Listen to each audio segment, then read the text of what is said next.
বাংলাদেশের খেলোয়াড় মুস্তাফিজ ইস্যুতে যে বিষয়টি সবচেয়ে বেশি গুরুত্বপূর্ণ সেটা হলো আমরা যেটা চাই সেটা হলো ভারতের যে সংবাদ মিডিয়া সন্ত্রাসীগুলো যেভাবে বাংলাদেশের বিরুদ্ধে বিভিন্নভাবে বিভিন্ন ইস্যুতে বিভিন্ন গুজব রটাচ্ছে সেই বিষয়ে আমরা সবসময় বলি যে ভারতের নিউজগুলো বাংলাদেশে কেন দেখানো হবে। আর এই মুস্তাফিজগিরের সবচেয়ে সবচেয়ে গুরুত্বপূর্ণ যেই জিনিসটি বাংলাদেশের ক্রিকেট বোর্ড বা বাংলাদেশ সরকার নিয়েছে সেটা হলো আইপিএল খেলা সম্প্রচার বাংলাদেশের কোনো চ্যানেল এবং কোনো ইন্টারনেট বা কোনো মাধ্যমে যেন না দেখা হয়। এটা হলো সবচেয়ে গুরুত্বপূর্ণ একটি উদ্যোগ। এই উদ্যোগের মাধ্যমে বাংলাদেশ সরকার স্পষ্ট ভারতের সরকার হোক, হিন্দুত্ববাদী সন্ত্রাসী হোক, সবার বিরুদ্ধে একটি একটি লিগেল নোটিশ হলো যে আমরা সব জায়গায় ধর্মকে টেনে আনবো না।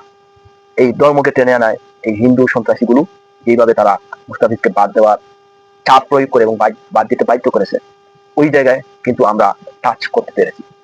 এখন আমাদের আবদার হলো ভারতের অন্যান্য সবগুলো চ্যানেলগুলো যেন বন্ধ হয়, কারণ আমাদের কোনো চ্যানেল, কোনো ইউটিউব, কোনো মাধ্যম ভারতে এলাও না। তাহলে কেন আমরা তাদের এই চ্যানেলগুলো বাংলাদেশে এই সম্প্রচার করবো, কেন বাংলাদেশে তাদের চ্যানেলগুলো আমরা দেখবো? এটা হলো সবচেয়ে বড় বিষয়। সেজন্য এই বাংলাদেশ সরকারকে অনুরোধ করব, আমরা ভারত যেই উদ্যোগ নেয় আমরা যেন তার বিরুদ্ধে সেই উদ্যোগটা নেই। এটা কিন্তু কোনো রাজনৈতিক বিষয় না। আমরা সব জায়গায় ধর্মকে টেনে আনবো না। এই ধর্মকে টেনে আনে ভারত, হিন্দুত্ববাদী সন্ত্রাসী সরকার, মোদী সরকার। এখন প্রশ্ন হলো, বাংলাদেশের যে একজন খুনি লীগের একজন নেত্রী আছে খুনি হাসিনা, ওকে কেন বাংলাদেশে ফেরত দেয় না? আবার ওরা এই তাদের দেশে নাকি বাংলাদেশি জনগোষ্ঠী বিভিন্নভাবে রয়েছে, তাদেরকে বের করে দেয়। তাহলে আমরা ওই খুনিকে আমরা চাই আমাদের হাতে তুলে দেব, ভারত সরকার কেন পারে না? এটা হলো প্রশ্ন।